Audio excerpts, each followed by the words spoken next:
Yeah, what's your favorite sports franchise? I believe we talked about a little bit about the Rams.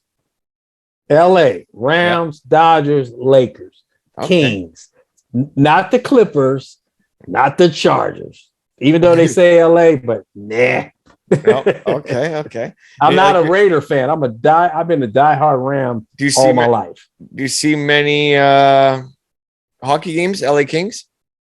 I've never been to a hockey game. Oh, okay. Never Well, been to a hockey game. you come up to Vancouver, I'd take you to a hockey game. That's your guy. That's all you got to do. Yeah, exactly. Hockey. Yeah, lots of that.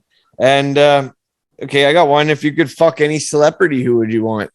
Nobody. I'm married. Good answer. Good answer. Good answer.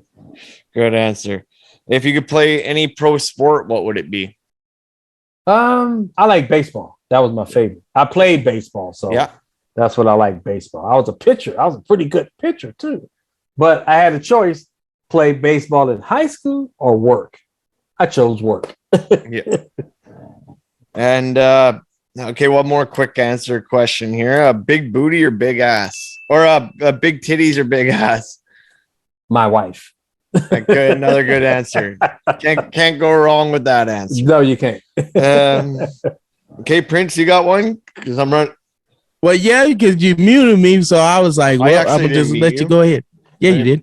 It's all good. It's all good, my brother. If you could have a chance to work with these two artists, Prince or MJ? Prince. Okay. Prince. I believe that. We grew up. That was, even though Michael Jackson was around too, but Prince, I liked Prince back then. Right. Oh yeah, because he was talented. He could play all the instruments. Oh everything. yeah, he could play everything. So he was the producer and the artist all together.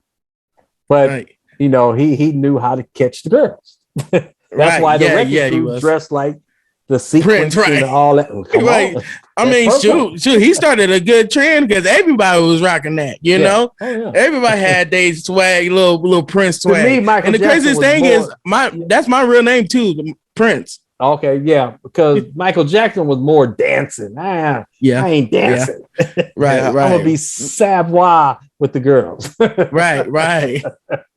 That's true. And one of the, I always like, how was it? Because I always look at that with Eazy when he had the Jason mask with Arsenio Hall. Oh yeah, with the straight jacket. He had a straight jacket. With a straight jacket and the straight jacket too. Yeah.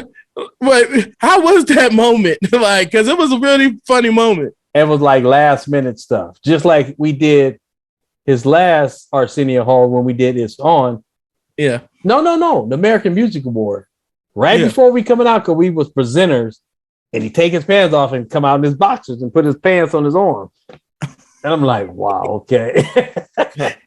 It sounded like he did so much. He was like a character. Like all the people that we talked to Cocaine, we talked to Silky Fine, and they just say he's just a real down to earth dude, and he know this business. You know what I'm saying? Yeah. And there was another thing I want to know about, like Straight Outta Compton, when they stopped on the CDs, and it was like, oh well, I don't care, they paying for it. Was that really true?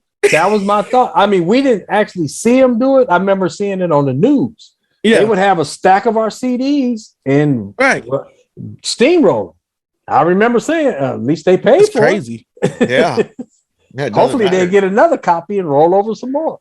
Yeah, right. Definitely. And what they do once they buy it, then it's out of your hands. Oh yeah. I got one more for you. Well, then we'll let you go, Prince. Yeah, so if you have one, Prince, if you have one, think about it. Oh yeah. Okay, I will. What do you want your legacy to be remembered as? You know, I don't know. I mean, we did so much. I mean, I didn't realize we did this much. And it's amazing that we still talking about this stuff 35 years later. Yeah. So we must have done something right, because in the beginning, we didn't do it for the money. We didn't do it for about gold record. We didn't know nothing about gold record. We didn't know there was going to be a #1 movie made on us. We didn't know nothing about a Hall of Fame. None of that. We just did it. And, you know, I was just a part of something that was special. Yeah. A once in a lifetime group that broke up at #1 of the charts, not at the bottom. We shipped gold on our last album, and it went number one on Billboard, and we broke up. To come back 35 years later, number one again. You know, I don't know what other groups done that. Might have been very few, but that is amazing. And then think about this. Me and Dre started, just think of a big egg. Me and Dre started making music together way back then. And look what's come off of that egg. Look what was born. Yeah. Not just the NWA, the Ice Cubes, the this, the that, the J. It's the M&Ms and the Snoop. All that came from back then. It's like a big old heck of an apple tree. Yeah. Full of fruit. Definitely is. And that's pretty crazy to think of that. I didn't really think about that tree. And like you're saying, it's almost like a pyramid scheme. Not a scheme, but a pyramid. It started from one little egg, one idea. One seed or whatever it was. Started like just a change. Because coming from where I'm from, and I never knew what I wanted to be. And I never knew where I was going to go. Yeah. But one time I started looking at Yo TMV raps and my AML&Ks, and I started seeing y'all. And whenever I started seeing, the I think advertising for destruction. Yeah. And because I get kind of choked up from that because she's passed and my mom passed, and she know how truly much this means to all of us, you know what I'm saying? Because we all love music. We come from music. Because when the music hits, you don't feel no pain. And that's what made us love it and thrive it. Listening to y'all just made us love music, because if it wasn't for you, Dre, Ice Cube, Eazy-E, Ren, DOC, hell, even Jerry Heller, it was so much, that y'all did for us. Yeah. And I just love that, man, that all the A's that you embraced and all y'all, because you was a huge part of it, you know what I mean? Yeah. And I just always like saying that, you know what I mean? Yeah, I mean, it's so hard for me to say. Yeah, it's because I love the fuck out of y'all. It's just amazing, what we did, how many lives, how many generations we touched. It's amazing because now the generation is younger. Yeah. Trying to listen to us. I'm like, you guys ain't number 21, 20 years old. What do you know about that? And trust me, they're into it, and they really want to prove a change. That's why I said like with Kendricks and the J. Cole's and it's them people now. You know what I'm saying? They're still change, and Griselda and so many of them. Boogie from Compton. So you know what I'm saying? There's so many that's coming because of the egg that y'all branched. You know what I'm saying? It was so exciting. And tell me this, if you can do a versus, because I always been thinking this. I mean, if it could, because I mean, it had to be equal. Who you know what I'm saying? You had to have E, you had to have, you know what I'm saying, the whole bunch. Who you think that you will do a versus with? No one. I mean, Ren had the strongest voice. Yeah. E had the sound. The character. Right. Cube had the style. Dre's voice came later on the second album. Right. It just, I don't know. I never rap, so I mean, not versus with y'all, like as in WA, like NWA versus Run DMC. You know what I'm saying? Or nah, we probably smoked them. We probably smoked because Run DMC was good. But we was a little harder. Yeah. I like the Beastie Boys. Okay, the Beastie Boys, that would have been a good one. That would be good. Beastie Boys, that would be good. I like their style. It just and that was another people they said it was real good performers too back in the days. They was ahead of their game. They had like balloon dicks. My brother said they had a balloon dick. I was like, what? Like they had a balloon dick. Like a balloon penis. Like, Well, you're on that. Remember when CB4 came out? And that was I wanted to ask you about that. How is that too? Because y'all the only band that had 2 spoofs on y'all. Yeah, like Fear of the Black Hat and CB4. Like how was that? Like, so I never saw the movie. Oh, you never remember it? I heard about it, but I just never actually sat and watched the movie. You never seen one? But it was like Us. I seen scenes of it and stuff.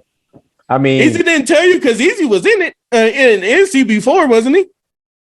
No, I don't think so.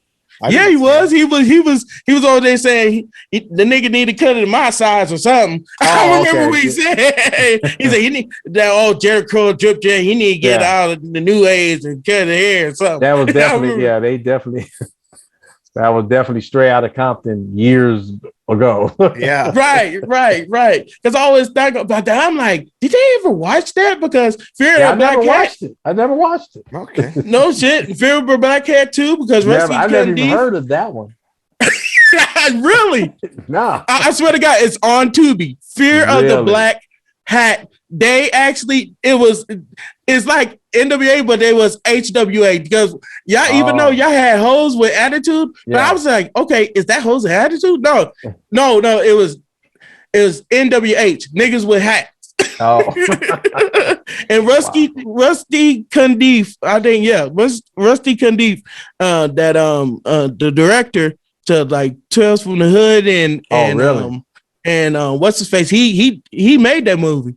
I never seen it before, and he had what's his face who played in the Nerds. I forgot what black dude he was named. Yeah, I forgot what his name is. He was T something. He's supposed to be E or something, and he was supposed to be Drake. Yeah, and the big dude was supposed to be you. Wow, I never. You got to look at that up. Wow. You got to look at that. Yeah. I thought you would have heard about that. Nah. And CB4, but not that one. And that's crazy. I'm surprised you hadn't seen those. The Prince, we got to wrap this up to keep it under the 1 hour thing so we can post it on places. Oh yeah, got to. We want to thank you for coming on the show, and thank you. You're a legend in everybody's mind across the world, and we are so thankful for everything you've done for music. And if you're ever in Vancouver, I'm buying you a beer and taking you to a hockey game. I'm going. Yeah, there we go. One thing you come to Kansas City, I'm coming off the rip. And I'm gonna try to give you a drink or something. I don't know if you drink. I'll give you some H2O we're not buying you a drink. We can't buy you a drink, but I'll give you what you want to drink. Like it ain't got to be alcohol. You know what I'm saying? It's gonna be one thing, Prince. I need you to mute your shit here. I got you. Okay. Go ahead. Looking for the most beers on tap, great steaks, great staff? Head over to the John B. Pub. We got the best beers, steaks, chicken wings, nachos in town. Come see us at the John B. Pub. The John B. Pub, the best bar in town. Come sign up for our football pool. Say hey sent you.